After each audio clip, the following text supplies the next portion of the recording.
C'était un supplice abominable que la croix, le plus terrible des supplices, dit l'écrivain latin Cicéron, à tel point qu'on le réservait aux esclaves révoltés contre leur maître ou à des criminels très dangereux, fixés à la poutre transversale par les mains, que liaient des cordes ou que perçaient des clous. Le condamné était abandonné là, des heures, d'interminables heures. On racontait que, dans certains cas, la mort avait mis 3 jours à venir. Le corps tirant en avant sur les muscles devenait tout crispé, tout raide. La poitrine se contractait dans une épouvantable angoisse. Une soif inextinguible brûlait la gorge. Et les entrailles. L'homme entier n'était qu'une immense douleur. Et tel fut le supplice qu'on infligea à Jésus. À lui qui n'avait jamais commis une faute, à lui qui était le plus pur, le plus innocent des hommes, qui jamais ait vécu sur la terre.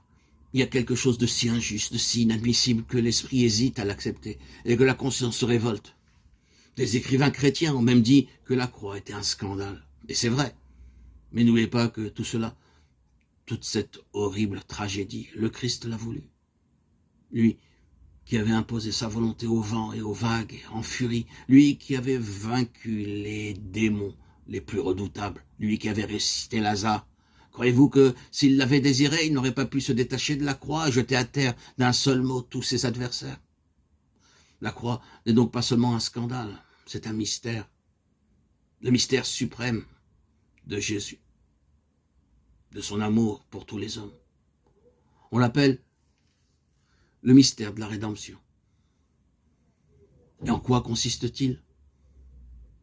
En ceci: Jésus, le Fils de Dieu, la perfection suprême, est venu sur la terre pour apporter à tous les hommes le salut.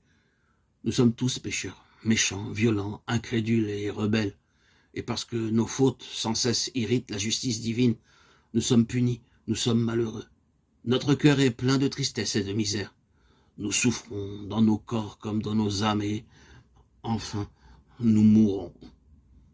Ce qu'a voulu Jésus en mourant sur la croix, c'est prendre sur lui, lui si pur, lui innocent de tout péché, les fautes de tous les hommes et dire au Père: vois, Père Saint, toutes ces souffrances que ta justice inflige à l'humanité à cause de ces innombrables fautes, c'est moi seul qui les expie. J'accepte de souffrir plus que quiconque, j'accepte de mourir pour que tu leur pardonnes. Je sais bien tout ce qu'ils sont, je connais tous leurs crimes, mais en mon nom, au nom de mon supplice, aie pitié des pauvres hommes. Rends-leur la vie divine que le péché leur a fait perdre. Ô Père Tout-Puissant, pardonne-leur au nom de ma croix. Et voilà pourquoi, mes enfants, Jésus acceptait toutes ces injustices, toutes ces brutalités, toutes ces horreurs. Il n'est pas de plus grande preuve d'amour que donner sa vie pour ce qu'on aime. Vous vous souvenez de cette parole qu'il avait dite? C'est la preuve suprême d'amour que nous a donné le Maître en voulant, pour expier toutes nos fautes, mourir sur le bois de la croix.